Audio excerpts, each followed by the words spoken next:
Senhoras e senhores, eu sou o Alan Conte e sejam muito bem-vindos a mais um episódio do ConteCast Praticando Ideias. Nós que nascemos para compartilhar aprendizados e conectar conhecimentos. Você nos encontra em contecast.com.br. Gostaria de agradecer demais a Deus, a minha família, a meus amigos, a meus parceiros, porque sem eles nada disso aqui estaria acontecendo. Agradecer demais também a Caribou Filmes, que é onde a gente grava aqui, nesse estúdio em Rio do Sul, e ao nosso produtor, João. Nós, João. E hoje eu tô aqui com uma pessoa muito especial para mim, muito mesmo. Ela que é fundadora do Instituto Ser e da Mentors Academy. Ela que é conselheira e curadora de cultura evolutiva, propositivista e mentora executiva e minha mentora desde 2018. 2018. Seja muito, muito, muito bem-vinda. Estou até engasgado. Susan Albertoni. Nossa, que emoção. Estou emocionada. Um alô para todos que estão, degustando e aproveitando esse momento. É uma emoção, é um prazer muito grande estar aqui fazendo essa conversa contigo. Olha, esse aqui é o episódio 33, acho que é a primeira vez que eu engasgo, né, João? E a Susan falou antes, nossa, vai me convidar só no 33? Não, a gente já se convidou antes, mas eu também estava validando esse projeto e aprendendo todo dia para ter você aqui com a gente. E eu que agradeço demais o seu tempo, porque a gente sabe que o tempo é o nosso bem mais precioso. Estar aqui com você hoje é muito precioso. Tempo de presença, que é uma das coisas mais raras no nosso tempo. Tempo de qualidade, tempo que faz sentido, tempo de presença, tempo que transforma, tempo que evolui. É sobre isso. Eu sempre começo com uma pergunta, Susan, que é como que a Susan chegou até aqui, onde estudou, onde nasceu, uma história breve, porque senão a gente fica uma hora só falando da história, mas nossa. Um resumo da Susan para o pessoal conhecer a Susan. Puxa, então eu nasci na boleia de um caminhão entre Rio Grande do Sul e Santa Catarina e tive a honra de nascer, eu sou de Caçador, Santa Catarina. Mas logo já aos 4 anos já fui para o Paraná e estou lá desde então. Eu sou a filha da Dona Nelly e do seu Núcio, 2 grandes empreendedores, sou a mãe da Mahara. E a minha jornada é uma jornada muito interessante, bem do meu jeito de ser. Eu nasci inquieta, nasci de 8 meses, estava com pressa, e a inquietude, o inconformismo, a rebeldia, a disruptura, uma rebeldia mesmo, sempre fez parte do meu jeito de ser. Então eu estudei e fui a primeira aluna do Colégio da Polícia Militar, primeira aluna feminina. Fui da primeira turma feminina. Depois eu fui fazer academia militar e por sugestão do meu capitão, era melhor eu não seguir a carreira militar, que não combinava comigo, e é verdade. E aí eu comecei uma carreira, comecei fazendo serviço social, porque eu queria olhar, buscar, trabalhar o sistema, o ecossistema. Já naquele tempo, há 48 anos atrás, eu já pensava no ecossistema. Eu fiz serviço social e dentro do meio do curso de serviço social eu descobri que não era bem aquilo. E aí eu comecei já, enquanto estudante, aproveitando os congressos, as viagens de estudante para ir buscar.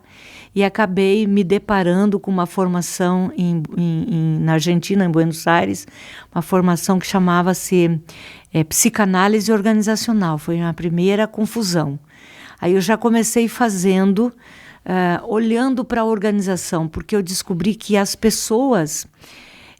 elas tinham problemas e esses problemas psicossociais eles iam para dentro da organização e esses problemas se somavam e faziam mais problemas, mas que existia um jeito das pessoas poderem somar força e não só problema. E aí comecei a fazer e nunca mais parei. E tive uma trajetória, eu trabalhei no sistema social, trabalhei na Seju, no sistema de justiça, trabalhando socialização de presos. Depois trabalhei com um sistema terrível, que é o sistema de assistência ao menor. Eu trabalhei com onde começa tudo, nos lares, nos lugares onde os menores infratores são acolhidos, hashtag só que não, né? Eles são depositados. Então eu estive 3 anos nesse sistema e foi uma loucura. E esse sistema me ensinou muito sobre o ser humano, sobre a dor, sobre a grandeza do ser humano. E dali, um dia eu me peguei dentro de uma organização trabalhando desenvolvimento organizacional, nunca mais parei. São 42 anos de jornada, dos quais os últimos 25, desde 2000, eu me dediquei à curadoria da cultura. Trabalhar a assinatura de cultura dentro das organizações para que elas, construindo uma assinatura, definindo uma cultura, possam, em vez de comer a estratégia, nutrir a estratégia. Uau! Mais ou menos isso. Uau! A gente pode, acho que, entrar nesse assunto já de cultura, já que a gente já começou falando dele. Como funciona e qual que é a importância de uma cultura dentro de uma organização, Susan? É que, na verdade, quando a gente fala cultura é um termo grávido, né? Subjetivo. Tudo é cultura. Cultura, na verdade, é um conjunto de crenças que são formados por experiências. As experiências que nós temos, elas constituem a nossa paleta de crenças. E essas crenças, elas se transformam em comportamentos e que se solidificam numa coisa que nós chamamos de cultura. Então, cultura é um conjunto de crenças, comportamentos, sistemas de valores que vão gerando comportamentos. Então, existe todo tipo de cultura. Existe culturas de escassez, existe cultura de abundância, existe cultura de evolução, cultura de alta performance, cultura de comando e controle, cultura dispersiva, cultura laissez-faire, tem de tudo. A questão é que tipo de cultura nós precisamos formar, né? Qual a cultura que sustenta realmente um resultado que faz sentido para todo o ecossistema, um resultado que faça sentido para o negócio, para as pessoas, para a sociedade, para o acionista, para o cliente, para o fornecedor, para o colaborador. É essa cultura hoje que me interessa preparar as organizações e, principalmente, quando a gente fala de cultura, nós estamos falando do mundo executivo, da liderança, da gestão. Cultura, o Richard Barrett, que é um dos maiores cientistas de cultura, um americano contemporâneo do nosso tempo, ele diz que cultura é o que a liderança acredita e pratica. O resto, sofrimento e desperdício. Basicamente isso. Então, criar um sistema de crenças que possa se colocar no lugar de tantas outras crenças, porque nós somos seres históricos. Quando nós chegamos numa organização, nós não somos, infelizmente, página em branco, ou felizmente. Nós somos repletos de história, de experiências, de cicatrizes, de luz e sombra. E essas cicatrizes, elas criaram crenças. E essas crenças, elas vão se somando e criando cultura. E 2 tipos de conjunto cultural. Um conjunto que está na luz, que é declarado, e aquele que é o mais perverso. Aquele que não é declarado, que não está no Cultura e Code, que não está na parede, que não está no livrinho, que não está no discurso, mas que está nos bastidores, nos porões da cultura.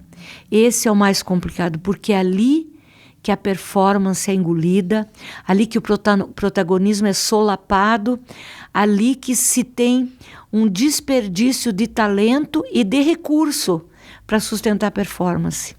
É esse lugar que me interessa criar luz, colocar clareza para poder criar realmente culturas que façam sentido, que sustentem. Sabe aquela história do Peter Drucker? A cultura come a estratégia no café da manhã? Uhum. Isso era na década de 80. Hoje como no café, no almoço, na janta e na ceia. Então, trabalhar uma cultura alinhada a um fit cultural, a um valor que realmente faça sentido para todos, ela sustenta uma alta performance sem precedentes. E quando você fala que tudo vira cultura, né, hoje em dia está muito ouvido ou muito praticado cultura de inovação, cultura de sucesso do cliente e agora cultura de IA, né? Isso. E cultura de confiança, de segurança psicológica e de confiança, que é bola da vez. Cultura de IA e cultura, né, numa contrapartida, uma cultura de humanização, de confiança. Tudo isso é muito bacana. O problema é que para você ter uma cultura, você tem que ter crenças concretas. De fato, você não cria cultura com discurso. Você não cria cultura com palavras na parede. Você cria cultura quando as pessoas acreditam e fazem sentido, que é o famoso engajamento, mas que, na verdade, o engajamento é efeito de uma coisa chamada pertencimento. E o que é pertencimento? Quando algo faz sentido. Quando faz sentido. Se faz sentido, você banca, você defende, você performa, você vai além de qualquer coisa. Se faz sentido, você não precisa de nada te empurrando ou mandando fazer. Você faz porque faz sentido. E quando te chamam, Susan, para ir numa organização, eu preciso de ajuda aqui na minha cultura, como é que é isso? Preciso transformar alguma área, preciso melhorar meu resultado, estou vendo que as pessoas não estão engajadas, como é que é esse discurso? Eu adoraria, né? Fiquem à vontade, inclusive quem quiser me chamar, no começo, né? Para construir, para começar construindo uma cultura, desde o começo. Mas não acontece, principalmente porque hoje eu atuo muito com empresas familiares que precisam profissionalizar a sua cultura para poder continuar crescendo, evoluindo e se tornar legado. Para toda essa história de empreendedorismo brasileiro, que é ímpar. Nosso empreendedorismo brasileiro é ímpar. Nosso PIB, né? A potência do nosso PIB sustentado por empresas familiares é um negócio impressionante. Mas como a gente sabe pouco e como a gente cuida pouco desse legado, né? Então, quando as empresas me chamam, é porque a cultura já comeu a estratégia. Elas não me chamam antes. Eu gostaria que quando elas começassem a perceber, já me chamassem. Mas quando me chamam, as coisas já estão assim, às vezes muito caóticas, às vezes com bastante situações, às vezes assustadoras, né? Então, as pessoas me chamam para resolver, tipo, vem resolver. As minhas pessoas não performam, não engajam, não sei o que acontece. E aí a gente começa fazendo uma coisa básica. Nós temos uma metodologia essa registrada, e inclusive ela foi homologada numa instância, numa instância científica nos Estados Unidos, chama Jornada 5D. Ela é inspirada na investigação apreciativa e na teoria U, são duas grandes teorias que sustentam o meu trabalho com cultura. E a jornada 5D é uma jornada, é um processo de 5 grandes etapas. E a primeira etapa chama Discovery, descoberta. Descobrir. Descobrir o quê? Descobrir o que move, o que faz sentido, o que dá vida nessa organização e o que tira essa vida. Mas antes de tudo, o que trouxe a organização, independente da situação que ela esteja. Se ela está numa situação mais difícil, mais complicada, ou no momento... Às vezes, algumas empresas raras me chamam no momento assim que ela evoluiu muito e ela perdeu aquela cultura inicial e ela se perdeu, mas ela evoluiu muito e ela não sabe para onde ir. É muito raro, é maravilhoso. Então, assim, o que trouxe a empresa? Nenhuma organização, nenhum sistema. Prefiro falar de sistema do que seja organização, pessoa, comunidade, sociedade. Nenhum sistema chega num lugar cria uma história se não tem forças poderosas atuando nele. O que acontece é que nós não criamos instrumentos, mecanismos para alimentar, para nutrir essas forças. E sem que a gente perceba, uma série de instrumentos necessários vão comendo, porque a gente não aplica da forma coerente, da forma correta, né? Esses instrumentos. Então, a primeira coisa que nós fazemos é fazer um mapeamento, chama cultura análise. É fazer um mapeamento da cultura. Esse mapeamento vai me dizer 3 coisas. Os pilares, que são as forças dessa cultura, as lacunas, onde essa cultura está sendo literalmente devorada, e as pontes, que nós temos que construir para poder usar as forças e ir além. Isso tudo no Discovery ainda? Tudo no Discovery. Okay. O Discovery me traz o tipo de cultura, né? A tipificação, se é cultura de papéis, se é cultura de cargo, se é cultura de hierarquia, se é cultura de... Comando e controle. Comando e controle, que tipo de cultura... E como que as forças estão distribuídas, quais são as demandas, o nível de entropia, inclusive o Richard Barrett foi o único cara que conseguiu colocar a parte financeira, a parte de resultado na cultura. Ele conseguiu mostrar como que a cultura come a estratégia em números. Então ele mostrou que uma empresa que tem até 10% de entropia, que é uma coisa natural, tá? Que a gente chama de nível 1 de entropia, ela cresce uma média de 33 por ano de rentabilidade, de lucro. Uma empresa de nível 2, que ela já tem 20% de entropia, ela já perde 11%. Uma empresa de nível 3, ela perde mais 7%. Então, ela já perdeu quase 20% de crescimento em 3 anos. E uma empresa de nível 4, ela já tem doença organizacional, né? Ela já tem ela consegue configurar, de 33, ela já configura só 7%. Então, sai lá de 33. E o que nós temos hoje de empresas com doenças organizacionais instaladas, doenças normais, visão de silo, todo mundo olhando o seu umbigo, dificuldade de se conectar, dificuldade de trabalhar em equipe, dificuldade de olhar o cliente no centro.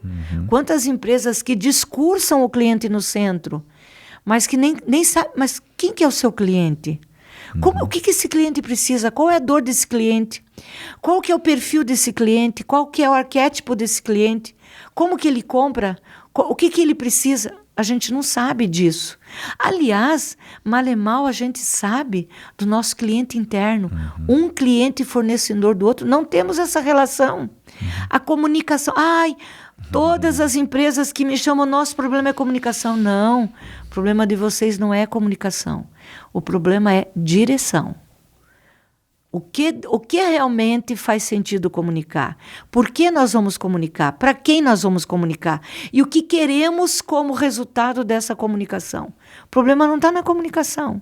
Está na construção da narrativa. Eu quero comunicar protagonismo, quero que as pessoas sejam protagonismo, quero que elas performem, quero que elas sejam responsivas, quero que elas tenham... senso de dono. Todo mundo discursa senso de dono. Mas o meu modelo de gestão é comando e controle. Zero delegação, zero autonomia. Como que vai ter protagonismo? É esquizoide. É esquizofrênico. Então, quando a gente faz o mapeamento, a gente consegue mapear, inclusive, os espaços esquizofrênicos para a gente poder criar o quê? Uma sincronia. Esse é o primeiro D. Esse é o primeiro D. E agora vai para o segundo. Depois vem para o próximo D, que é qual é o sonho grande? Onde que a gente quer ir? É o dream. O dreams. Com o que a gente sonha? O que é o nosso ideal? Qual é o sonho grande? Qual é o ideal? Onde que a gente gostaria que a nossa empresa chegasse? E aí a gente faz essa escuta com principalmente acionistas, clientes, colaboradores, a camada de liderança, para a gente compreender, e com todos os colaboradores. Com o que a gente sonha? O que faz sentido para nós aqui? Para onde que a gente quer ir? Qual é a montanha que nós queremos conquistar? É Everest, é K2, é Cordilheira dos Andes? Qual é a montanha? Porque se eu tenho clareza do meu sonho, eu saberei criar as trilhas para chegar até lá. Então, primeiro, descobrir o que dá vida para essa organização e o que está tirando a vida dela. Depois, qual é o sonho grande? E depois, definição, é o terceiro D. Define o quê? A nossa assinatura. Define por que a gente existe, propósito. Então, por assinatura evolutiva, o fit cultural. Define o propósito, por que a gente existe, qual é a nossa causa, o que está além do negócio, né? O que moveu, por que essa empresa começou a existir. Ninguém cria uma empresa só para atender uma dor do mercado. Atrás do empreendedor sempre tem um sonho grande. Então, qual a causa? Por que ela existe? Legal. Depois, quais são os princípios, os valores que sustentam essa causa? Como nós nos posicionamos no mundo? Qual é a diferença que nós queremos fazer no mundo? Depois, qual que é o nosso norte? Qual a diretriz? O que nós queremos entregar para o mundo? Então, causa, o porquê, o como que é, né? Como nos posicionamos, qual o nosso posicionamento? Depois, para onde estamos indo, que é uma das coisas mais ausentes nas organizações. As organizações querem que as pessoas performam, mas não deixam clara a direção.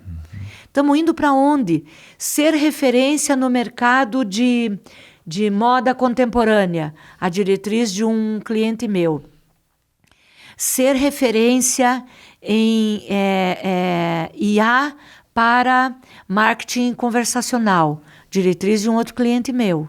Então, o que eu quero ser? Quero ser referência. Olha, a diretriz, hoje uma diretriz evolutiva começa com essa frase, ser referência. Tem alguém que quer ser mesmice? Tem alguém que quer ser mais um no mercado? Claro que não. Quem não é referência, quem não faz a diferença, é engolido pela máquina do sistema. Então, ter uma diretriz que convoque todo mundo, pelo propósito, pelos princípios, para fazer o quê? Para alcançar este grande resultado, que é a diretriz. E depois criar a chave. A partir desta assinatura, criar o modelo de gestão. Lembra, né? Você é novo ainda, mas você já passou por isso. Tinha lá o chá, né? Conhecimento, habilidade, atitude, e formavam uma competência. Então, a gente juntou os princípios, que são valores, e mais a entrega, que é o modelo de gestão. A chave da liderança, do jeito de ser daquela empresa.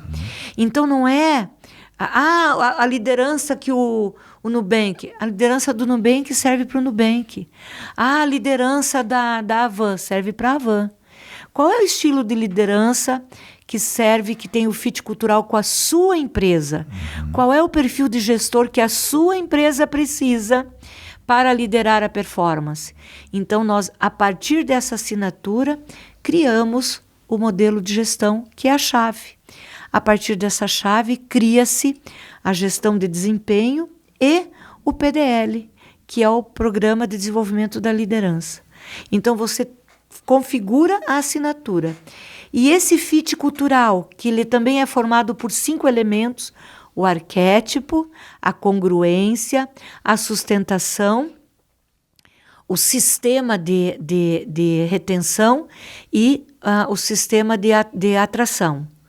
Isso é o fit cultural. Isso é aplicado a todos os subsistemas de people, de gente e de cultura. Então, você tem, né, uma identidade. Eu gosto de chamar de assinatura. Igual a minha assinatura, a sua assinatura, ela é única.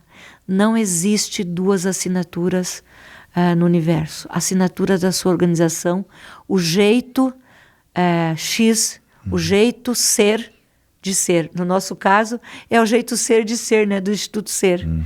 E foi muito interessante, porque tudo isso nasceu a gente fazendo, quando eu resolvi me transformar em curadora de cultura, eu experimentei primeiro o meu próprio medicamento. para ver como que era mesmo, né? Então fiz, porque eu passei por uma grande transformação. Eu saí de uma consultoria de 28 anos para abrir uma outra empresa. No coração daquela consultoria nasceu o Instituto Ser. Então, foi um projeto de grande transformação. Ô, Susan, só para resumir, então, os 5 Ds? Então, o primeiro D, descoberta. O segundo é o sonho, dreams. O terceiro é definição. O quarto é o design. Aí, com todo esse fit cultural, nós vamos desenhar o processo de evolução. E esse processo é desenhado a partir da cadeia de valor da organização. Né? Então, a cadeia de valor, então, toda essa assinatura, ela vem transformada numa MCI, missão crucialmente importante, que é uma outra metodologia que é uma metodologia de alta performance. Então, tudo isso para esse ano, qual que é a missão? O que nós temos que entregar? Qual que é o nosso entregável? E essa missão global, ela vem para cada elemento da cadeia de valor e se transforma numa missão da área. E essa missão da área vai drivando as ações para poder entregar a evolução e o extraordinário.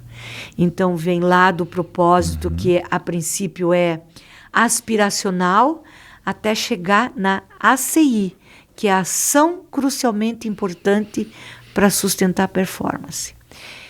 E no meio disso, do design, entre o design e o destiny, que é pé na estrada.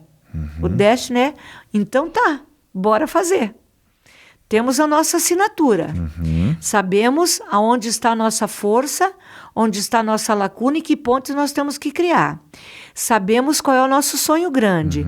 Temos clareza da nossa assinatura, toda aplicada no nosso fit cultural. Temos clareza da nossa MCI, a MCI para entregar para a diretriz, para ser referência esse ano, qual é a fatia importante que eu tenho que fazer? É X, com os números, inclusive os números de performance. Pode ser os entregáveis, EBITDA, MRR, os números que você queira colocar no seu entregável, que é como eu sei que eu estou chegando lá. Maravilha, eu tenho isso. Aí eu vou drivar, eu vou definir os meus passos de evolução. Né? E quando você define passo de evolução, você tem que dizer, larga o quê? Assume o quê? E ousa o quê? Basicamente isso. E aí vamos preparar a liderança, através da liderança evolutiva, com o fit cultural, para ela poder liderar a alta performance. E aí você vai começar a trabalhar o GPX, que se chama Gestão para o Extraordinário, que é uma ferramenta de consolidação. Tem ritos de pertencimento, ritos de performance, ritos de desenvolvimento, né? De direção. De direção. Então, por exemplo, o papo de performance é você pegar, né, o seu entregável e todo mês você senta com a sua equipe e pergunta assim, legal, tá aqui o que a gente se comprometeu. Do que a gente se comprometeu, assumimos o quê? Entregamos o quê? Aprendemos o quê? O que ainda está nos desafiando e o que nós vamos fazer com isso? Todo mês. Você imagine toda a organização no mesmo dia. É no mesmo dia. Cada área faz no seu tempo, na hora que é mais propícia. É uma conversa de 1 hora. Todo mês. Naquele dia, a empresa inteira está falando em performance. Isso vai criando um campo e vai tangenciando a cultura de alta performance. Porque qual é a cultura mesmo que a gente precisa? Cultura evolutiva para alta performance. Nessa cultura, dentro da cultura evolutiva, tudo está composto. Conectado. Está composto a cultura de resultado, de inovação, de humanização, de segurança, de confiança e de foco e de cliente no centro. Cultura evolutiva é tudo isso. Cultura evolutiva para quê? Para a alta performance. O que é alta performance? Qual que é a diferença de alta performance para resultado? Resultado é entregar o que precisa. E alta performance, o que agrega valor. Muito bom, muito bom. Fui, né? Dizia, olha, peguei um e fui embora. Deu para enxergar agora posso chamar isso de framework, né? Sim. Seria um framework grande, então onde você identifica, faz as transformações necessárias que precisa fazer, porque muitas dessas empresas que você chega já tem lá missão, já tem valores, não quer dizer que vão continuar aqueles. Não, faz rebranding igual o rebranding da marca. Você não faz o rebranding da marca? A cultura também, né? Tem muitas empresas, a maioria já tem, mas ficou lá no passado e para o futuro. Então você vai fazer o rebranding. E o que é mais importante, né? A metodologia da investigação apreciativa nos permite aproveitar tudo que já existe. Não desqualifica nada, não exclui nada. Você aproveita essa matéria-prima que trouxe a empresa até aqui e faz o quê? Evolui. Por isso que é evolução, né? Porque a gente tem uma crença sobre palavra mudança, tipo assim, pega e joga fora, não joga nada fora. Tudo evolui. Tudo vai evoluir. E o comando e controle? Não é problema o comando e controle, não é pecado, ele só não consegue liderar o sistema complexo. A sociedade líquida, o sistema complexo, não consegue, porque esse modelo de gestão, ele era viável quando nós tínhamos um mundo linear. No mundo em espiral, nós precisamos de um sistema que acompanhe e consiga dar conta. Então não é pecado, é só que não dá conta, né? Então o que a gente vai fazer? Vai evoluir. Mas qual o modelo? Por isso que tudo é customizado. Num processo de curadoria, tudo é customizado. E da onde que vem curadoria? É igual quando você faz curadoria de museu. Você está cuidando do legado. A diferença de curadoria para consultoria é sobre isso. A curadoria de cultura é governança de legado. Ô Susan, a gente olhou para esse framework todo e tudo mais. Uma média que você acredita de tempo para isso começar a rodar e começar a ser perceptível os resultados? Anos, meses, depende da empresa? Um projeto de desenvolvimento, né, de evolução cultural robusto, nós sabemos que nunca é menos de 3 anos. Né? Só que o nosso trabalho ele é drivado em 1 ano. 1 ano para fazer todo este framework, a primeira fase desse framework. Em 1 ano você começa a enxergar resultado mesmo. Claro, desde que a alta gestão, toda a gestão, não só a alta gestão, mas a alta gestão principalmente. Se a alta gestão, se a gestão assume de fato, mas é fácil? Não, nem fácil nem difícil, né? Processos de crescimento e evolução, eles são sempre disruptivos e eles são sempre uma ousadia, porque é uma ousadia você abrir mão de uma coisa que você se sente seguro. Não funciona mais, mas você está seguro, você já domina, você já sabe como lidar com a sombra daquilo ali. E você abrir mão disso para uma coisa que você ainda não foi, é uma ousadia.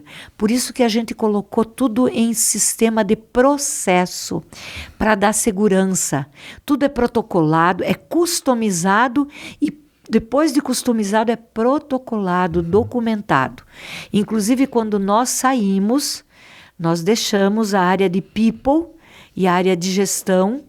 Inclusive, a gente forma 3 squads para sustentar: o squad executivo, o squad de gestão e um squad de cultura. Então, nós deixamos uma metodologia de sustentação. Nós saímos, às vezes em 1 ano, às vezes a empresa quer que a gente acompanhe mais 1 ano, é muito comum a gente acompanhar, mas daí é num outro processo, uma outra carga horária. Mas a primeira fase, que é uma fase, né, é 1 ano. Em 1 ano, você começa a enxergar resultado aonde? Na performance, aonde o resultado precisa aparecer. Na performance, nos indicadores de retenção e atração, nos indicadores de performance, no NPS com o cliente, nos indicadores de engajamento, Nós trabalhamos, inclusive, com 5 indicadores: índice de pertencimento, índice de maturidade organizacional, índice de engajamento, índice de retenção e índice de liderança pelo exemplo. Nós mapeamos a empresa nesses 5 indicadores e deixamos a empresa com essa metodologia para ela continuar mapeando. Mapeia quanto? Na primeira fase, ela mapeia de 6 em 6 meses. Quando ela passa para o segundo ciclo, ela começa a mapear de 4 em 4 meses.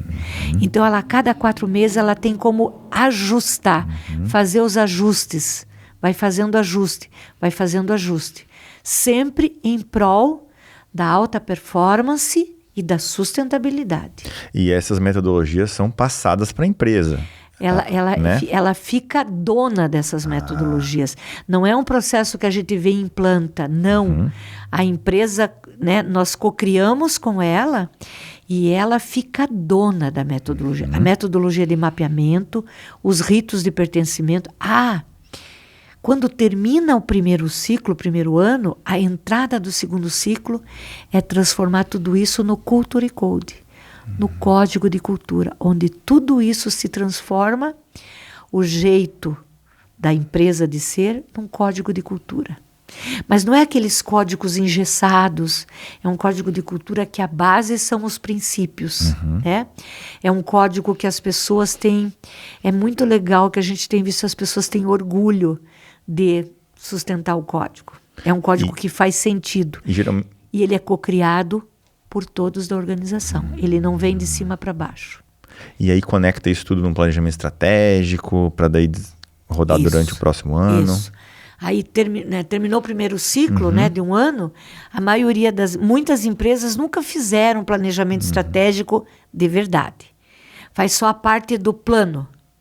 Só que um planejamento estratégico ele tem que começar com um pensar estratégico, uma visão estratégica e um alinhamento estratégico. Então, nós deixamos também isso pronto para a organização fazer todo ano. Depois ela faz o plano estratégico. Porque se começa do plano, você começa da metade vazia do copo.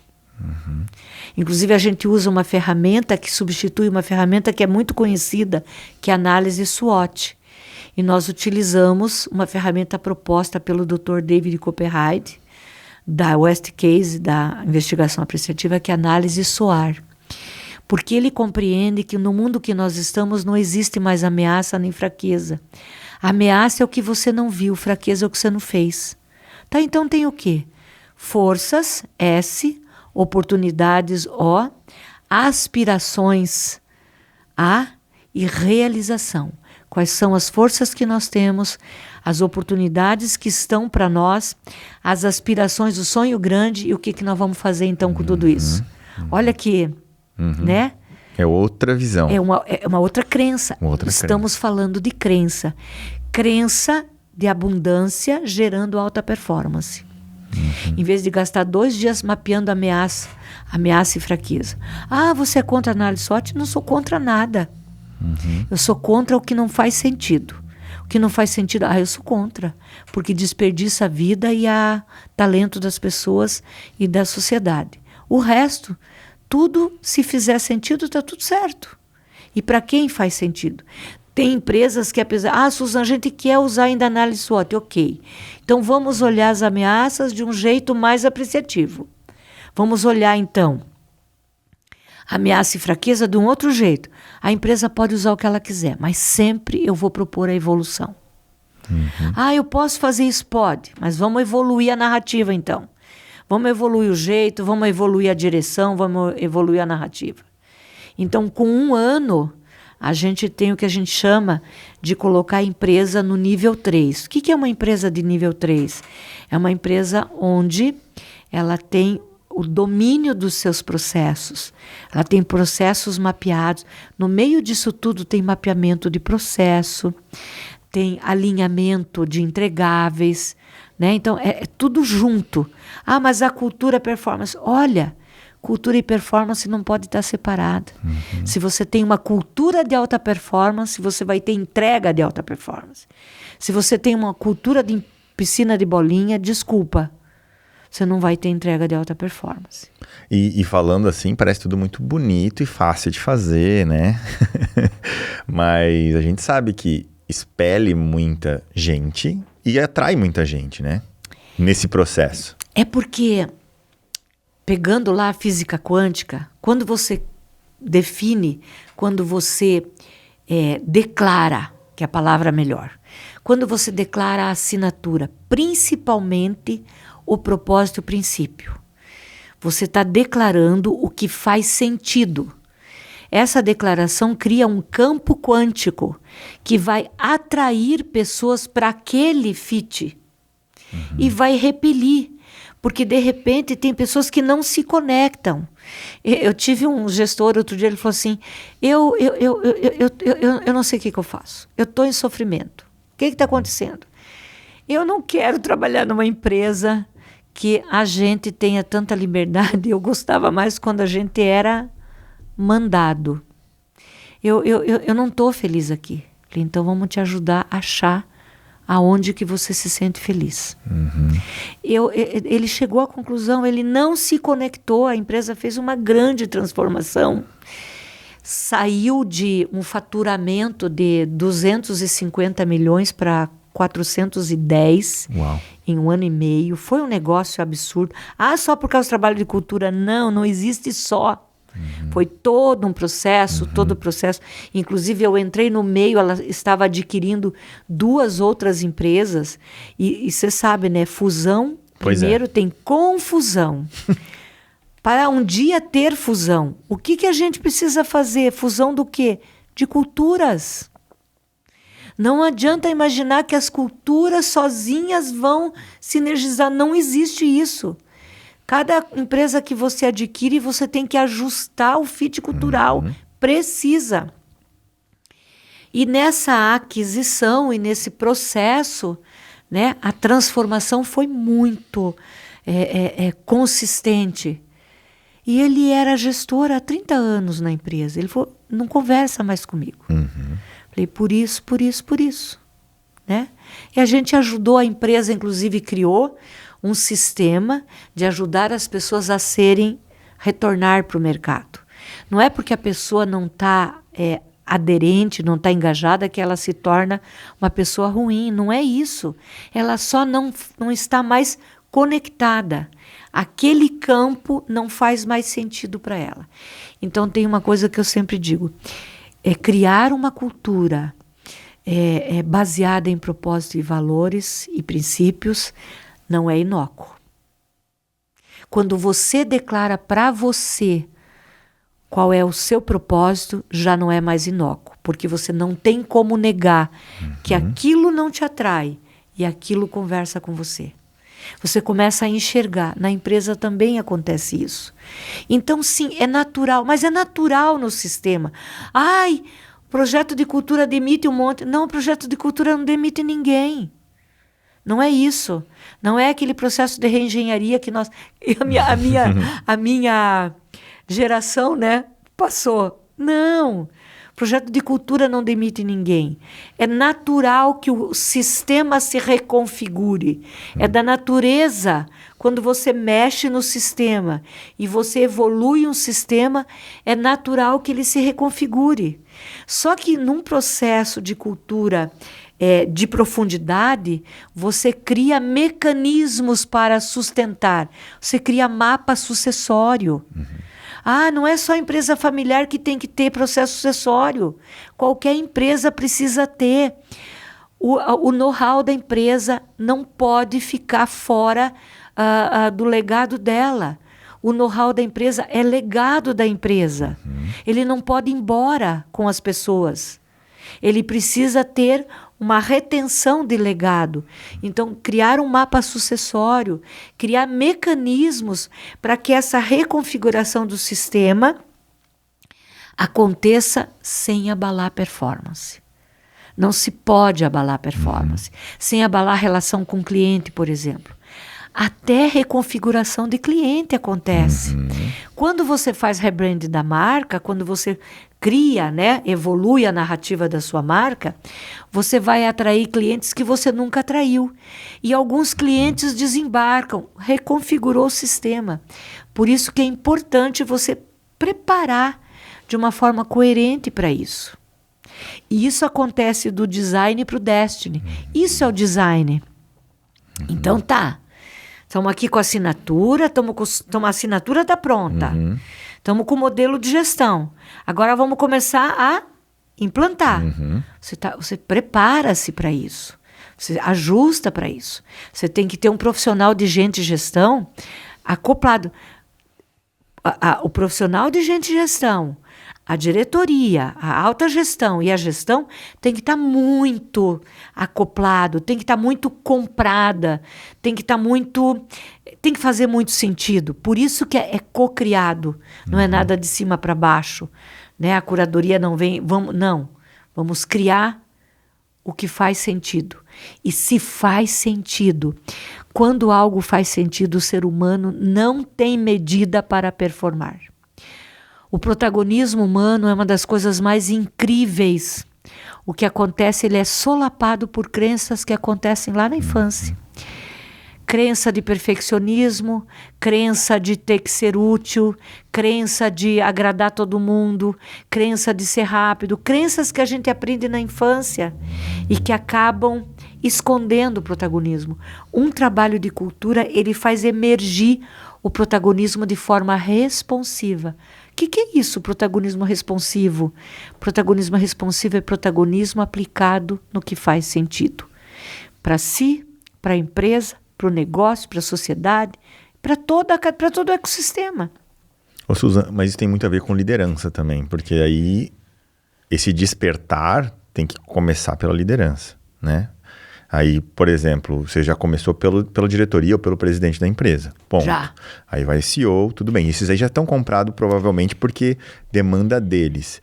E quando tu desce para gestores, coordenadores e líderes, né? Toda a camada de liderança, como é que... Não vou dizer a palavra convencimento, mas talvez é engajamento dessa galera toda para ficar nessa coesão, nessa direção. É porque, primeiro, quando a gente vai construir a chave, toda a cadeia de liderança participa da construção.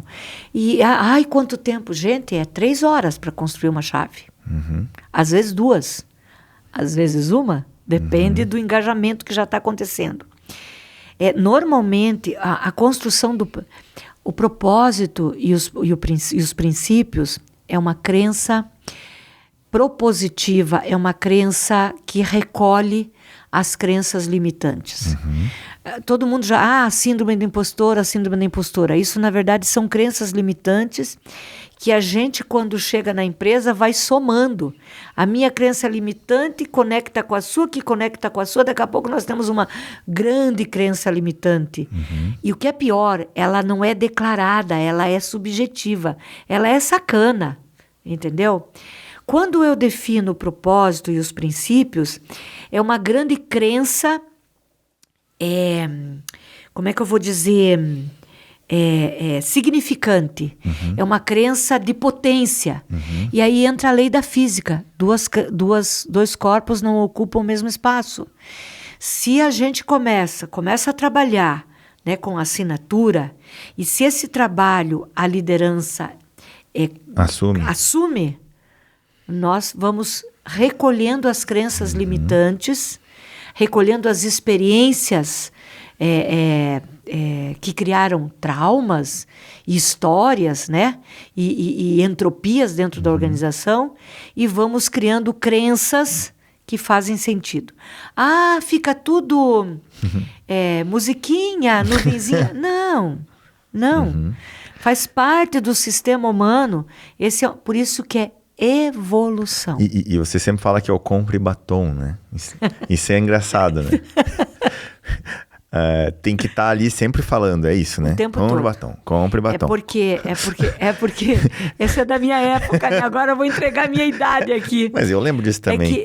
Lembra que era compre batom? Ou então, cadê a minha Calói? Cadê a minha Calói? Cadê a minha Calói? São narrativas que ficam na mente da gente. Por isso que existem os ritos de pertencimento. O papo de propósito, o papo de princípio e o papo de performance, ele tem que estar o tempo todo, né, acontecendo. E existe um processo, por exemplo, assim, o que é o papo de propósito? Vamos supor uma empresa que tem um propósito de entregar o extraordinário. Paixão, eu tenho um cliente que o propósito dele é paixão por entregar o extraordinário. Nossa, que propósito bacana, né? Legal. Aí você chega lá na área da operação e diz assim, qual que é a nossa paixão aqui? O que nós temos paixão aqui na operação? E qual que é o extraordinário que a gente entrega? Você pega o propósito e traz pro dia a dia. Traduz pro dia a dia. E é ali que as pessoas começam a se acoplar. Ali começa a fazer sentido. Aí tem lá um princípio que diz assim, tem um cliente meu que tem um princípio que é ir além. Bacana esse princípio, né? É o quê? Tem outro que eu adoro, que diz assim, somos protagonista, por isso arriscamos novas manobras. Nossa, que princípio mais fantástico. Não é porque eu fiz parte da assinatura, mas é muito legal. Legal. Ou somos íntegros. Cara, olha, o que é isso no dia a dia? Aí no papo de princípio, né? E quem que faz? O papo de propósito é a alta direção que faz. O papo de princípio, gestão e people. E o papo de performance, gestão. Normalmente, people faz o papo de princípio. Por quê? Vai traduzindo os princípios e vai dizendo assim, agora vamos entender o que é, por exemplo, o que é ser íntegro e o que não é. Isso são rituais semanais, mensais? Bimensais. Cada empresa customiza. Ok. Né? Então, assim, isso é ser íntegro, isso não é. Então, a primeira fase, por exemplo, do papo de princípio, é uma grande escuta na organização para poder criar o código de cultura. Porque o código de cultura ele é todo baseado na vivência dos princípios. Mas a organização toda diz o que é, o que não é. Por exemplo, tem um princípio que está muito... o campo, a maioria dos meus clientes traz esse princípio de algum jeito, que é gente importa. Pessoas importam, a gente importa, né? Somos humanos. Só que esse é o princípio mais polêmico, porque ele ainda é muito aspiracional. Nós estamos emergindo das empresas ainda muito lá daquele processo da era industrial, os resquícios do comando e controle, os resquícios da era industrial, nós estamos emergindo. Exato. Né? Então, dizer assim, somos humanos, pessoas importam, aqui pessoas importam, ainda é mais de 60% aspiracional. E aí causa polêmica, daí às vezes a área de people diz assim, nossa, será que a gente tem que mudar? Não, nós temos que buscar com eles como que é pessoas importam. Vamos traduzir. Vamos declarar isso, o que é pessoas importam e o que não é pessoas importam. Trazer o que não é também é bem importante. E isto vai para dentro do Código de Cultura. Então, o Código de Cultura, ele é co-criado com todas essas vozes. Como? Quanto que demora um papo de princípio? Área de people. Mas coitada da people sozinha. Para isso que tem o comitê, o squad de cultura. Uma pessoa de cada área formada para ser embaixador de cultura. E os gestores, guardiões de cultura, são formados para, antes de formar o PDL lá, Programa de Liderança, ele passa por um processo que se chama Academy, que é um trabalho de formação de modelo mental evolutivo, liderança evolutiva, o modelo mental evolutivo, para que ele possa sustentar tudo isso. Depois, dentro da chave, ele vai fazer o PDL. Mas antes é modelo mental. Não é sobre habilidade, não é sobre competência. Não é ter a competência de comunicação. É ter o modelo mental de que escutar aumenta a performance das pessoas. As empresas têm problema de comunicação. Não tem problema de escuta. Não é de comunicação. Nós não sabemos ouvir. Não temos paciência, temos conceitos por perfil. Né? Então, são tantos mecanismos incríveis e recursos e ferramentas, né? O GPX, que é Gestão para o Extraordinário, é para ser um GPS mesmo, né? Para ir dizendo, agora vai por aqui, melhor caminho está aqui. Então são esses ritos. Num rito de pertencimento, por exemplo, que o CEO faz lá, o café com propósito, por exemplo, tá? Ali, quando ele fala, o que o CEO vai falar? Como que ele vive o propósito. No dia a dia dele, na cadeira de CEO. Imagine o exemplo no Arrasta. Você imagine um CEO podendo falar para as pessoas, 8 pessoas, um de cada área, da base, podendo dizer, eu vivo assim o propósito. Para mim faz sentido assim. Como que é para vocês? Gente, pensa que coisa incrível. E o poder da escuta dele também, O poder da escuta e o poder de conexão. Nós temos um CEO que ele era muito tímido, né? Ele veio lá da área financeira, ele era muito tímido, bem pragmático, nunca tinha vivido nada disso. E eu falei para ele, uma empresa em transição, uma empresa familiar em transição, falei, é muito importante você se conectar com as pessoas. E ele topou fazer o papo de propósito, apesar da timidez. Daí a gente criou protocolo, processo. Então, para pessoas mais pragmáticas, põe processo. Para pessoas mais espontâneas, põe direção. Para pessoas mais práticas, coloca flashpoints. Então, para cada um, ele recebe a melhor forma de fazer. E ele começou a fazer. Gente, o resultado para a organização, para ele foi se transformando, durante o papo de propósito. É um orgulho. Nossa, é lindo ver o processo. Ah, é fácil? Não. Mas você tem metodologia simples. No tempo que nós estamos, tudo que complicar vai gastar recurso e atrasar performance. Metodologias simples, que um CEO, com mais estrutura, com mais robustez, e um gestor simples, a última camada de liderança, podem executar. Eu lembrei de uma agora sua, ovo frito. Essa é simples, essa é mas simples. funciona. Funciona, e tem empresas que isso cria rastilho. Hoje o par e o ovo frito. Acho que é bom explicar. Vou explicar. O ovo frito é uma ferramenta que vem... É que a minha natureza, eu tenho uma natureza, como eu disse para vocês, eu tenho uma natureza rebelde. E eu sou criativa. Meu perfil, meu arquétipo é o explorador. Eu sou perfil criativo. Lá no Diz que eu sou o influenciador. É da minha natureza, né? Então, eu estava lá acessando uma ferramenta que é do Steve Cohen, né? Que é do 8º hábito. E lá ele mostra um framework que diz assim, em todo o processo existe um espaço, um círculo de influência e um círculo que você não tem influência. E tem toda uma coisa elegantíssima sobre essa metodologia. E eu olhei e pensei assim, nossa, parece um ovo frito. E criei a metodologia do ovo frito. Então, o que é a metodologia do ovo frito? Você quer mover as pessoas para elas saírem, por exemplo, do marasmo. É uma ferramenta para acordar protagonismo. Você quer que as pessoas peguem, banquem, vão, façam. O que você faz? Gente, isso aqui é a nossa meta. Nós temos que performar 30% de X, por exemplo. Tá? Uma MCI lá. Tá. Bom, se a gente quisesse fazer isso com maestria, vamos fazer uma lista daqui do que precisa. O que a gente precisa para fazer isso? Não, vamos fazer uma lista do que a gente precisa. Não vamos falar o que a gente não tem, vamos falar o que a gente precisa.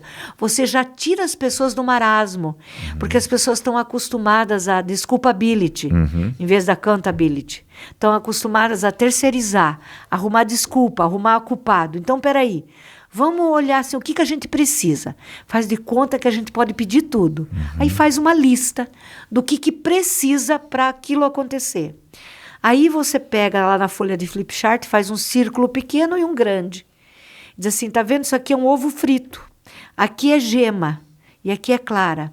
Dessa lista, o que depende de nós? O que não precisa de permissão, de patrocínio, de processo, de política, de dinheiro, não precisa de nada. E que a gente pode bancar hoje, que a gente tem para bancar hoje. Põe na gema. E o que depende de qualquer outra coisa que não seja de nós? Põe na clara. O que está na gema? BF, bora fazer. 5Ws, 2Hs. Está na gema, bora buscar. Gestor, vá atrás, que é a sua função. Na clara, né? Bora buscar. Na clara. Na gema, bora fazer. E é um negócio engraçado, porque você faz... Ali pela 5ª vez que o gestor faz o ovo frito, as pessoas começam a dizer, é gema, é gema. Tem que fazer, é gema. Aquilo ganha, as pessoas começam a descobrir a força do seu protagonismo. E aquela par que você falou, que tinha a par e a ovo frito. Então, ovo frito é para abrir a mente. Ok. Tá? E o par é para abrir a vontade. O par é uma ferramenta para o papo de performance. Painel apreciativo de resultado. Eu sou viciada em... Siglas, tá? Então, painel apreciativo de resultado. Vocês vão ver por que é apreciativo. Normalmente, quando a gente faz uma reunião de resultado, a gente começa pelo que a gente não entregou, pelo que não deu certo. Você já confina a mente das pessoas na metade vazia do copo.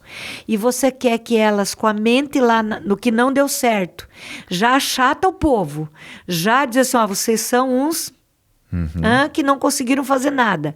Você quer que as pessoas daquele lugar tenham ideias de performance? Não vai acontecer. É fisicamente e quanticamente impossível. O que é o par? Então, o par é assim. Primeiro, o que a gente assumiu? Nós assumimos fazer X. O que a gente entregou? A gente entregou Y. O que a gente aprendeu com isso? Aprendeu a soltar alguma coisa, assumir alguma coisa e largar e usar alguma coisa. O que está nos desafiando? O que está nos desafiando é que a gente não entregou. O que não entregou é nosso, é gema, e é nosso desafio. Põe lá os desafios, 5W, 2Hs. Quem vai fazer o quê, quando vai fazer. Pronto. E de novo. Todo mês você está fazendo. Isso é papo de performance. É drivado, protocolado e está lá. No terceiro papo de performance, as pessoas começam a sentir o gosto de realmente protagonizar aquela entrega. E aí o resultado vai vindo, né? Automaticamente. Aí começa uma... E daí assim, né? O CEO ou a diretoria faz com os gestores fazem com coordenadores e líderes fazem com a equipe. É uma cadeia. Gente, não tem. Isso é cultura na veia. Cultura é concreta, tangível. Ô, Susan, a gente olhou muito para dentro da empresa e tem metodologias de identificação de processo, de cultura e tudo mais. Olhando pro cliente, eu sei que tu tem uma metodologia muito legal de identificar perfil de compra. Eu acho que isso é muito legal. Uma porta de compra. Então, né? Para olhar, então assim, por exemplo... Um resumo disso, assim, só para o pessoal entender. Cliente no centro, né? Isso é um discurso. Cliente no centro. O foco do cliente, o foco no cliente. E agora o discurso, a bola da vez é o cliente no centro. Para você colocar o cliente no centro, você tem que saber quem que é o seu cliente. Mas não é só saber qual empresa, né? Existe uma coisa lá da neurociência, que o ser humano... Ele compra, não porque ninguém quer comprar nada. Você quer comprar uma Ferrari? Não, você quer ter uma Ferrari. Então, exatamente. Começa por aí, né? Exatamente. Tanto o cliente interno quanto externo, tá? Serve para os dois. Ok. As pessoas querem ter as coisas, a experiência, elas querem ter, tá? Ou ser, né? Mas o cliente, ele quer ter, ele quer adquirir. Ele compra porque ninguém dá, porque se te desse, você não ia comprar nunca. Então, o segredo de colocar o cliente no centro é descobrir qual é a porta de compra. A porta de compra é uma necessidade. São 3 portas de compra só. O cliente compra por controle, segurança, ele compra por novidade, ou ele compra por direcionamento, por status. Status. O cliente vermelho, o cliente tem cor. O cliente vermelho, que é aquele ansioso, ele compra por controle e por segurança. Então, como que eu sei que o cliente é vermelho? Ele vai perguntar como e quando. Quando? Quando você me entrega? Quanto custa? Quem vai fazer? Ele só quer saber isso. Então, como que você abre a porta de compra para ele ficar aberto para você poder trazer a sua oferta. Você abre a porta de compra, ofertando para ele segurança e controle. Como que você abre a porta de compra do cliente azul? O cliente azul é o cliente pragmático, é o cliente analista, ele compra por status. Ele só quer saber o como, o processo. Ele quer saber a política, ele quer saber o processo, ele quer saber o percentual. Ele não quer saber quanto nem quem. E ele não quer saber se é novidade, ele não quer saber nada disso. Ele quer que você traga para ele o documento. O cliente vermelho não quer documento, quer que você diga para ele: custa tanto, te entrego isso, resolve isso. Pronto, acabou. O cliente azul quer que você traga o manual, ele vai ler o manual, quer especificação técnica, quer percentual, onde você implantou isso e deu certo, quer prova social. E o cliente amarelo compra por relacionamento, a porta dele é relacionamento, é prazer, a porta dele é novidade, ele compra novidade. Então você tem que tomar o café com ele, ele tem que se sentir importante para você e você tem que levar novidade.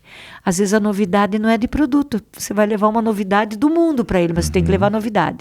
Para abrir o espaço mental, para você ter espaço de oferta. O cliente vermelho, não adianta esticar a conversa, ele vai te atender no corredor. Ele não quer saber de novidade, não quer saber de nada, ele quer saber do prático. O prático, o analítico e o inovador. São 3 portas de compra. Muito bom. E para 2 coisas, nós só compramos para 2 coisas. Ou para eliminar dor ou para aumentar o prazer. E a Neurobusiness provou que nós compramos mais para eliminar a dor, o desconforto, do que para o prazer. Olha que interessante. Muito interessante. Agora é trabalhar em cima disso. Por isso que os e-commerce, a hora da madrugada é a melhor hora, porque as pessoas, a dor da solidão, várias dores que ocorrem de madrugada é a hora que as pessoas compram mais. Olha só. Muito Não bom. é? Susan, a gente falou de várias metodologias, várias siglas. Eu sei que você é uma pessoa que estuda muito, muito, vai buscar conhecimento em tudo quanto é lugar do mundo. Livro, viagem, imersões com diversos mestres, posso até chamar assim, que você Sim. considera alguns mestres. Gostaria que você falasse um pouco dessas fontes de informação e de onde vem tanta metodologia que você cria as suas, né? Você estuda várias e cria a sua sigla e as suas metodologias. Hoje nós temos, né? Chama-se Jornada 5D, que é a nossa metodologia de evolução cultural.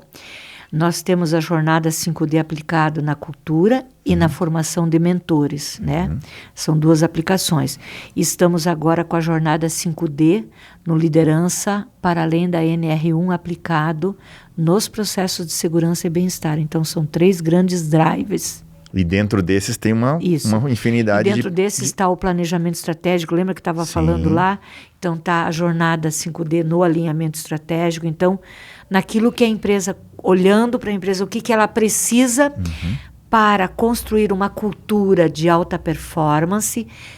Eu sou propositivista, eu não trabalho sem alinhar propósito. Hoje não saberia mais trabalhar sem isso.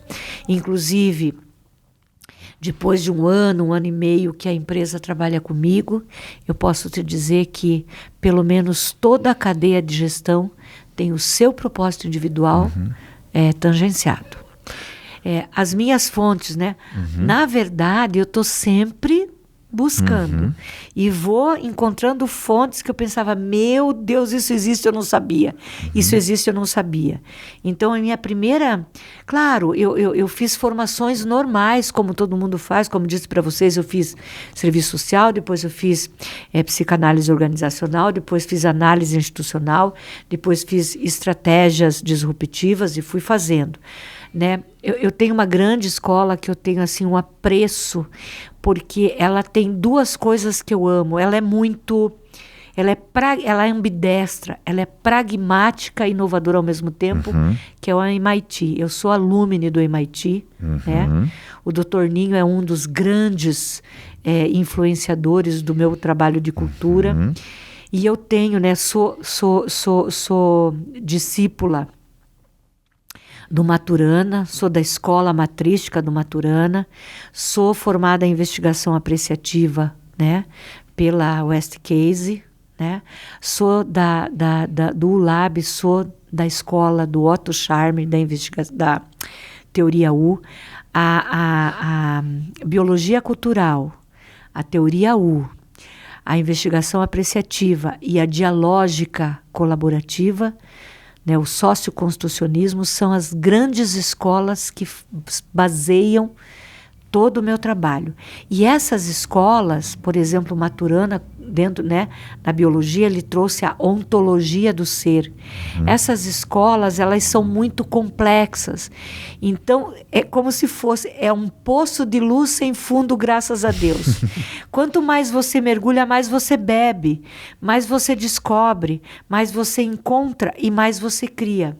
São escolas que permitem, a partir de metodologias robustas, mas ambidestras, cocriar metodologias próprias. E assim eu construí a minha metodologia. A minha metodologia, tanto de mentoria, que estamos preparando um livro agora, né, sobre mentoria feminina, tanto a metodologia de mentoria quanto a metodologia de cultura, ela foi criada para que cada pessoa ou cada empresa que tem acesso possa, a partir dela, cocriar a sua. Ela não é uma metodologia estática. Ela é robusta, ela é segura, mas ela é biodinâmica o tempo todo. Ela é uma metodologia viva. Inclusive, a gente teve a ousadia, teve uma escola em Timbó, que teve a ousadia de aplicar esta metodologia. Um grande empreendedor e um grande gestor, que é o Wolfgang, da Rudolf, o Wolfgang e o Ivo, eles têm uma escola. E eles nos convidaram para aplicar essa metodologia. E nós aplicamos essa metodologia dentro do CETISA, que é uma escola. Olha que coisa incrível. Uau! Né? Ô, Susan, a gente já passou de 1h10, né, João? Nossa Senhora! Foi rápido, hein? Mas assim, eu gostaria de ir um pouco mais a fundo, né? Quando a gente fala de planejamento estratégico, que eu acho muito importante, misturado com teoria U e uma metodologia que você trouxe, que eu já trabalhei com você, que é o EcoCycle, né? Eu estou falando um monte de coisa aqui, pode ser, o pessoal tá assim, meu Deus, EcoCycle, teoria U, planejamento estratégico. Se você pudesse dar uma pincelada em cima disso, a importância de a gente fazer o EcoCycle, o que é isso, como que a gente pode trabalhar com isso num planejamento estratégico ou no dia a dia também, numa área, e o que isso pode transformar uma empresa para a evolução. É uma das ferramentas chamada de estruturas libertadoras, tá? Que são ferramentas da teoria. Aliás, quem tiver interesse, entra lá. Estruturas libertadoras. Tem cursos, tem formação e você consegue, entra no Google, você vai ver. E também, depois eu vou deixar no final do podcast, se for permitido, claro, o endereço do Instituto Presence. Quem tiver interesse em mergulhar na teoria U, é gratuito, é o Instituto do Otto Scharmer, é gratuito, é um trabalho incrível. O 2025 começou agora em setembro, ainda dá tempo quem quiser entrar. No Google Instituto Presence, acho que é Presence no Instagram também.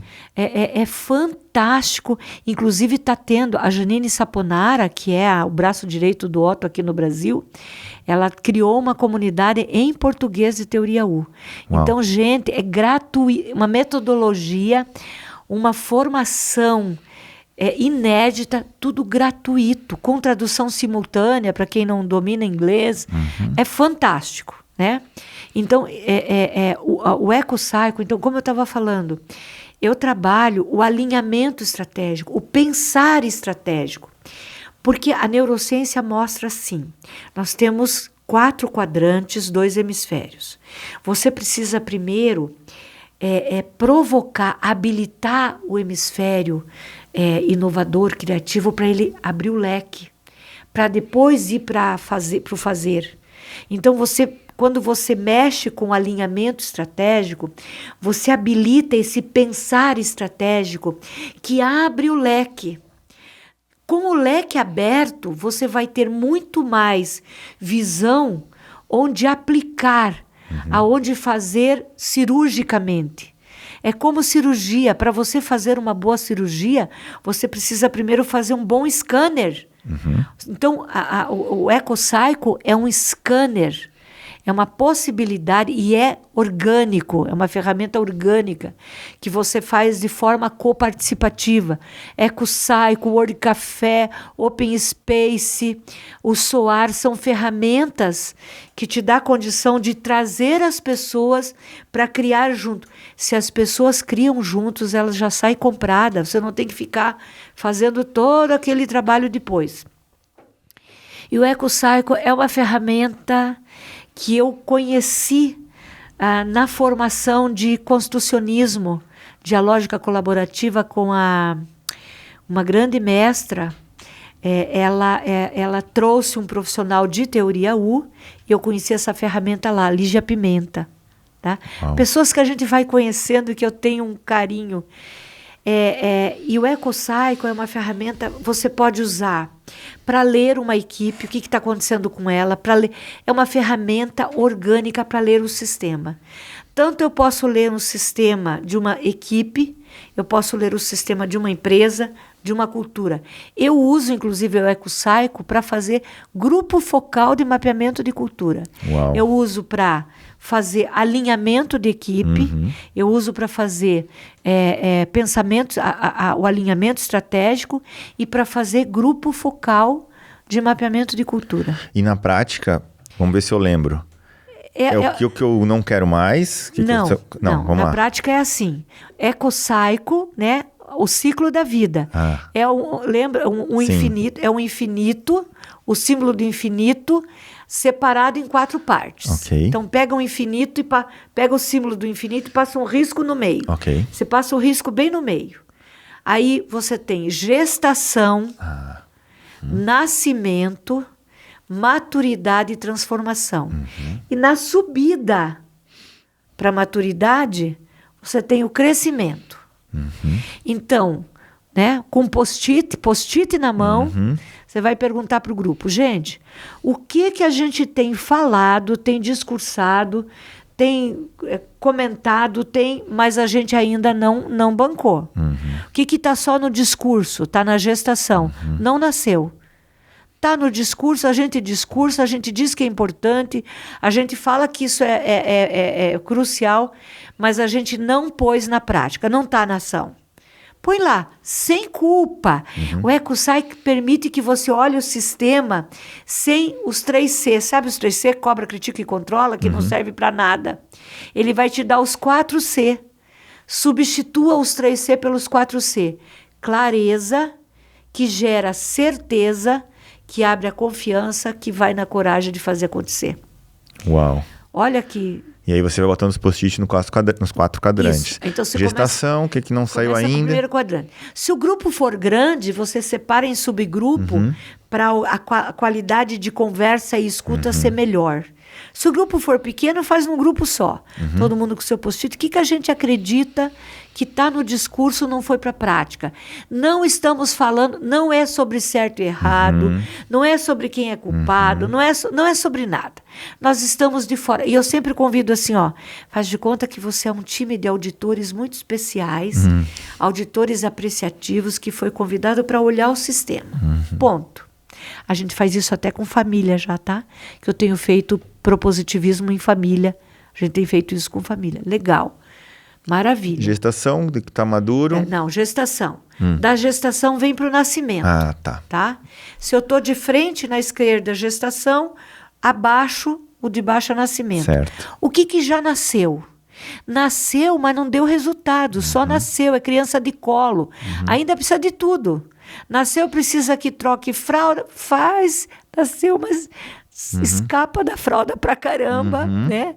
Nasceu, mas às vezes dá um monte de cocôzildo, não se para em pé sozinho, não tem autonomia, nasceu, mas a gente tá tendo que fazer um monte de ação lá. E o que já cresceu? Já caminha sozinho, já se alimenta sozinho. E quanto mais perto da maturidade, mais mais adulto está.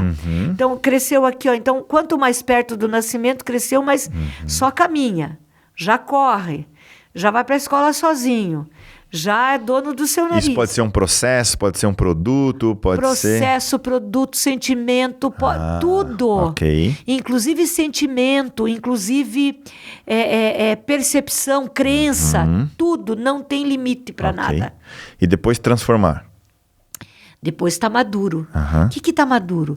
Maduro é o que é a nossa força, é o que a gente domina, é o que a gente faz com o pé nas costas, é o que faz a diferença, é o que cria pertencimento, é o que atrai cliente, é o que atrai, retém, desenvolve, gera resultado. Maduro é o ideal, né? É o melhor dos mundos. É a nossa melhor versão. Põe lá. E o que está maduro, mas já está no tempo de transformação? Já deu. Olha, já fizemos 500 posts no Instagram, já deu. Ninguém mais aguenta. Olha, o cliente já não aguenta mais essa narrativa. Às vezes, é daí que nasce um rebrand de marca. Por exemplo, a nossa marca é maravilhosa, mas ela já deu o que tinha que dar. Nós temos que trazer uma narrativa. O que precisa transformar para evoluir? E no transformar tem duas coisas. Aí, eu tenho mania de colocar pitaco nas metodologias. Os autores que me perdoem, mas essa sou eu. Eu ponho 2 transformar ali. Tem um transformar que vai lá para a gestação, que é inovação, evolução. Nós estamos prontos para inovar, para evoluir. E tem um transformar que nós estamos prontos para largar. Existe um transformar que é largar. É produto, é processo, é crença. A maioria do largar é crença mesmo, que não vai levar a gente para lugar nenhum. É comportamento. Muito legal. Né? Aí você tem um mapa. Desse mapa, esse mapa sendo um planejamento estratégico, você faz no primeiro dia. Desse mapa você está com a mente aberta para começar. Então tá.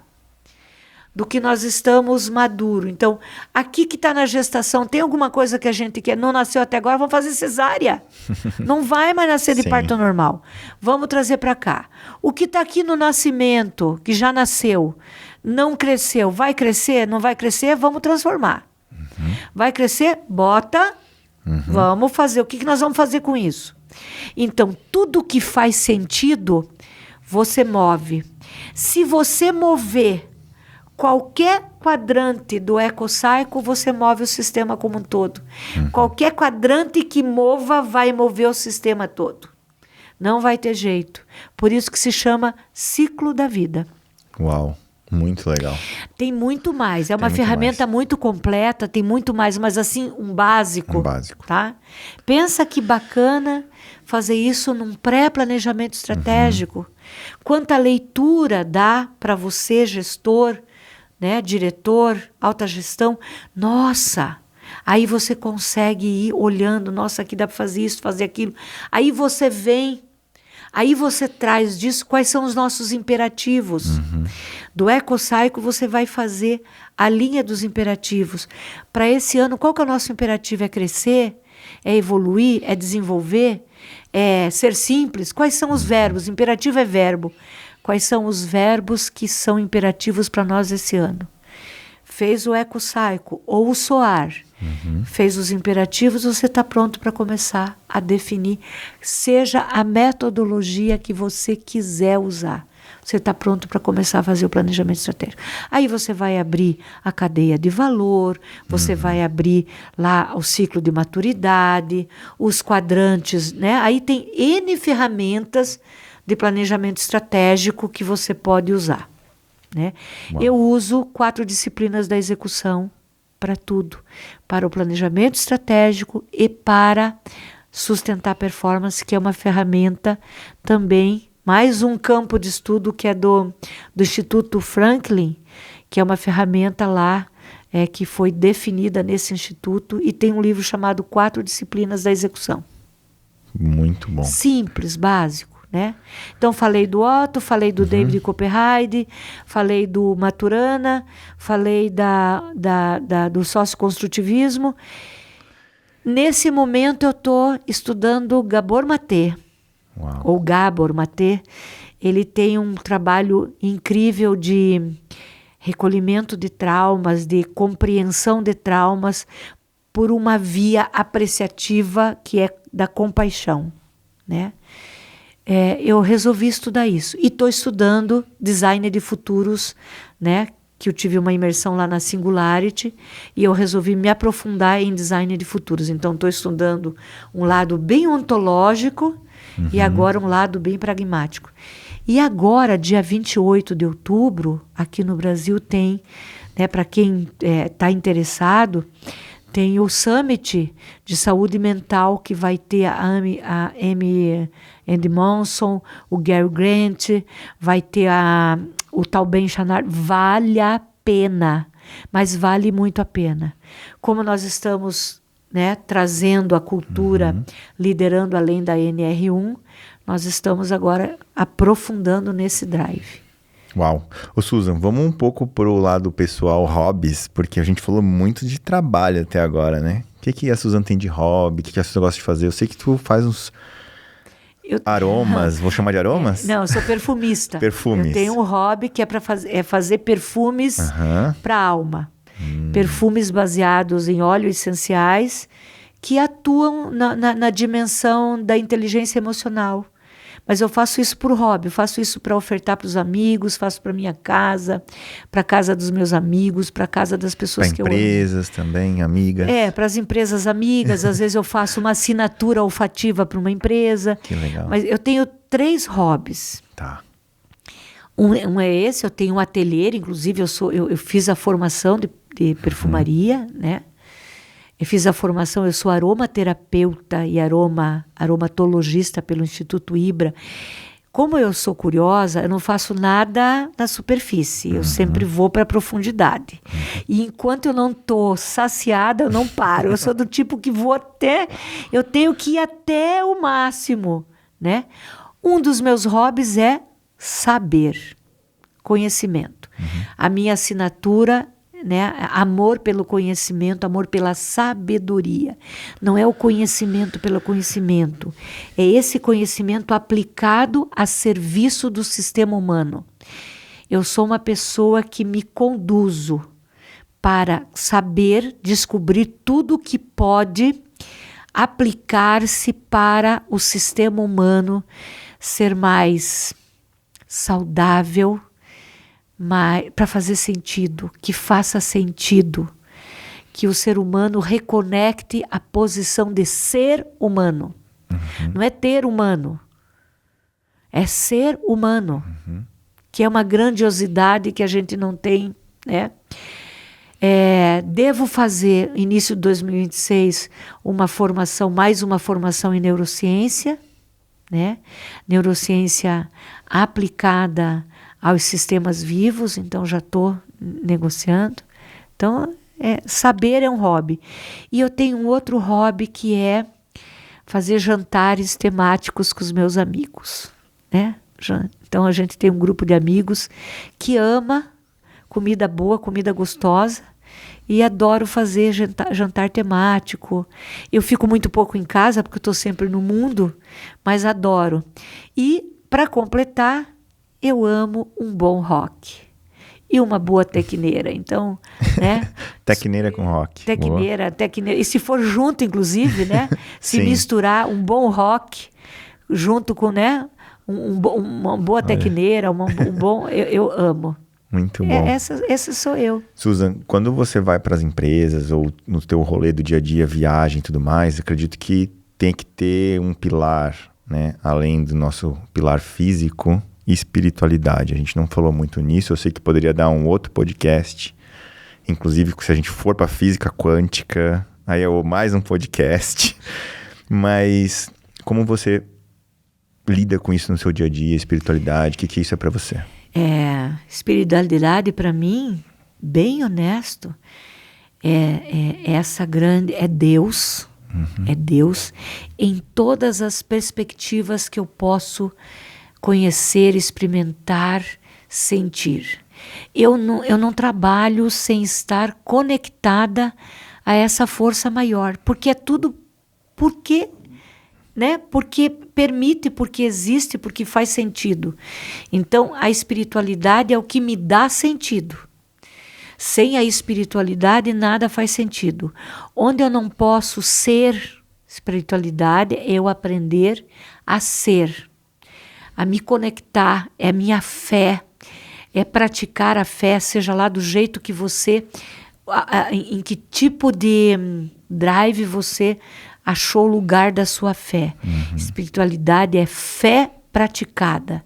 Não adianta falar em fé e não praticar uma caridade consciente. Não é sobre ser bonzinho, é sobre saber que você não está sozinho, você não é sozinho, esse planeta não é seu, você é um visitante e você tem responsabilidade com a vida humana nesse planeta que você habita. A sua vida, a vida ao redor, tudo é responsabilidade sua. Você é visitante, você não vai de visita na casa de alguém e vai deixar porcaria, lixo, falar mal. Não. Então a espiritualidade é a fé praticada, caridade praticada, integridade praticada.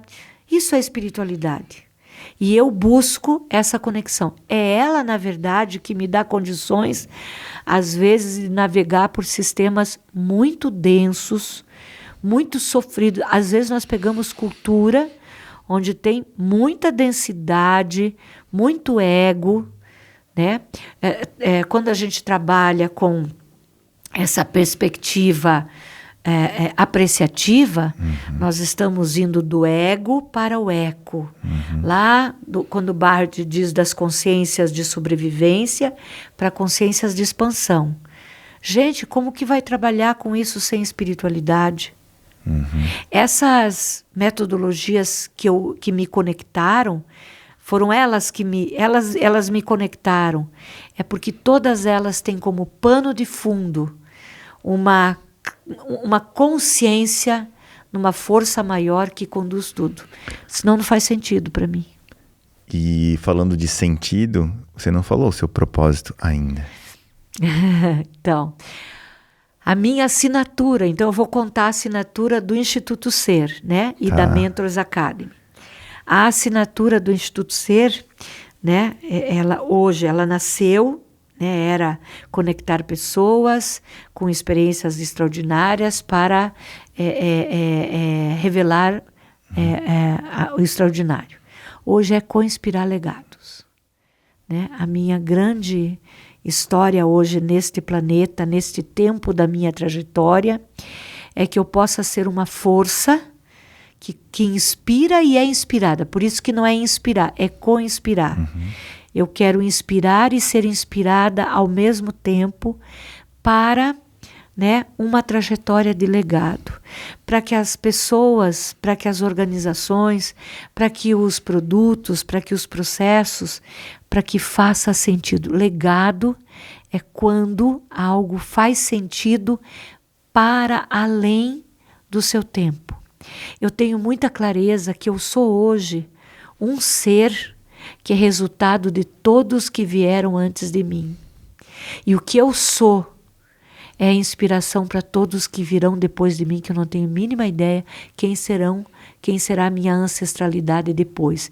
Nem sei quem é minha ancestralidade antes, mas eu sei que eu sou bem aquele ponto no ecossaico. Eu sou um ponto no presente infinito atemporal, com muita ancestralidade que veio antes e muito que vai vir depois. E eu faço parte disso. Isso para mim que é legado. Uau! E a minha diretriz é revelar o extraordinário. Os meus princípios: responsivo, apreciativo, dialógico e biodiverso. Né? Desse lugar. Não biodiversidade de bandeiras, não. Biodiversidade de compreender a grandeza do ser humano na vida. O ser humano é muito grandioso para ficar preso a dogmas, a bandeiras, a projetos. Não, é muito mais que isso, é muito mais que isso. A sustentabilidade é muito mais que isso. Tudo isso para mim é legado. E como que nós fazemos isso? Com olhos no infinito e pés na realidade. Susan, para te achar, te encontrar, Instagram, eu vou colocar aqui embaixo também, né? Instagram, meu LinkedIn, que eu prometi para os meus pares e parceiros e amigos e empresas que eu vou cuidar dele esse ano, que ele está lá abandonado. Então tá no bom. Insta, né? E em todos os lugares que as pessoas estão aprendendo, transformando, evoluindo, com certeza a gente se encontra. Muito bom. E se isso fez sentido, se fez sentido para você, se faz sentido, porque a gente também faz isso com carreiras. A gente faz também evolução de executivos, porque as pessoas pensam que é uma carreira só, né? São 3 estágios de carreira. Os primeiros 10 anos é carreira de sobrevivência, o segundo é carreira de referência e o terceiro é carreira de propósito. Então, tem pessoas que estão no tempo de mudar de etapa de carreira e não sabem como fazer. Nós também apoiamos as pessoas para que elas possam, a partir do propósito, evoluir as suas carreiras. Então, se faz sentido, estou à disposição para mais conversas. E olha, eu disse no começo, estava conversando, que eu não sou uma pessoa... Eu admiro as pessoas que são elegantes, né? Que falam com calma e vão falando... Eu não sou elegante. Eu sou uma pessoa que tenho um anseio pela vida, como é que eu vou dizer? Uma admiração pela vida. E isso me torna este ser assim um tanto... Já bati no microfone 3 vezes, já não sei o quê, e faço gesto... Essa sou eu. Mas quer saber? Eu adoro o jeito Susan de ser. Adoro ser Susan. E está à disposição das pessoas que se conectam. Tem gente que não se conecta e é compreensível, está tudo certo. Mas quem se conecta, bora fazer evolução junto. Susan, obrigado demais por ser quem você é, né?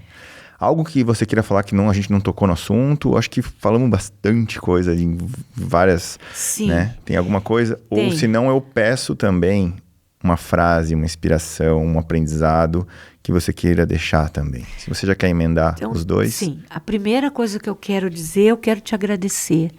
Eu não sei, eu vou me emocionar, não sei se você sabe o quanto você foi e é valioso na minha trajetória. Você foi um líder que me disse que sim, a liderança pode ser ambidestra de verdade, ela pode performar através das pessoas. Você inspirou muito para eu criar a Mentors Academy. Então eu quero te agradecer por estar aqui e por tudo isso. E uma frase que faz muito sentido para mim, e logo que eu senti o meu propósito, que eu descobri, porque a gente não cria propósito, ele está dentro da gente, a gente descobre. Se você permitir, ele vai se revelar. Eu comecei a pensar na questão do valor que cada um tem, e como às vezes é duro, porque as pessoas estão sempre em busca que o mundo dê valor, né? Sempre é uma busca, e muitas vezes uma busca frustrada, que as pessoas enxerguem o seu valor, te deem valor, reconhecem, valorizam. E como isso é difícil, e cada vez mais difícil. E quando eu comecei a estudar Brené Brown, que vale a pena, no livro dela, né? Um dos livros, acho que é o terceiro, que é A Coragem de Ser Você, que é o livro que eu mais amei de todos. Ela diz assim, e no YouTube tem um videozinho dela sobre isso, ela diz assim: não negocie o seu valor, negocie tudo, negocie o tempo, negocie proposta, negocie contrato, negocie o dinheiro, negocie o que você quiser, menos o seu valor. Mas tenha a maturidade de compreender, se alguém não deu o seu valor, não é porque você não tem, porque ele ainda não chegou no tempo de enxergar. Então é isso que eu queria dizer. Se você está num momento e sente que o mundo não está te dando valor, essa é a maior obrigação, a maior responsabilidade e o maior cuidado. Aqui começa a grande cultura de cuidado, de segurança psicológica e de confiança. Quando você descobre o seu valor, não impõe e não negocia, assuma. Isso que eu queria deixar. Uau, obrigado. Eu que agradeço demais por você ser quem você é, por você ter cruzado comigo nessa vida e me impulsionado tanto. Eu poderia dar mais de 200 mil exemplos, talvez, aqui agora. Talvez um dos principais, quando a gente fala de forma macro, foi uma ajuda que eu te pedi em 2020, quando eu estava fazendo meu TEDx para a evolução do tema do que eu iria falar e do meu propósito. E naquele momento a gente teve uma evolução, mas aí eu lembro que o propósito ele evolui, né? E ele despertou uns meses depois, que é o que eu vivo até hoje, que é impulsionar histórias. Então, meu propósito, eu vivo para impulsionar histórias. Quem quiser ser impulsionado por elas. Quem não quiser, tá tudo bem, né? Então, esse é o meu e você faz parte disso. E eu espero também estar contribuindo com a sua história, como você falou. Então, eu vivo meu propósito quando eu estou fazendo também o podcast. Obrigado. Muito obrigada. Eu que tenho que agradecer e agradeço a toda a sua audiência, porque, como diz a teoria U, né, o campo, ele conecta as pessoas que estão vibrando naquela intencionalidade. Isso que torna a vida poderosa. Então, a gente sempre está aonde a gente precisa estar, ou para aprender ou para oferecer. E, de novo, eu não sei se você sabe, mas eu estou de novo num momento muito especial da minha trajetória e estou aqui sendo impulsionada por você por participar desse podcast. Muito obrigada. Obrigado, eu que agradeço. Gratidão imensa. Obrigado demais pelos ensinamentos, pelos conhecimentos compartilhados, que com certeza vai despertar muita coisa boa em quem nos assistiu ou nos ouviu. Que bom. Obrigado demais. Um abraço a todos. Gente, muito obrigado. Até a próxima. Você nos encontra em contecast.com.br. Valeu!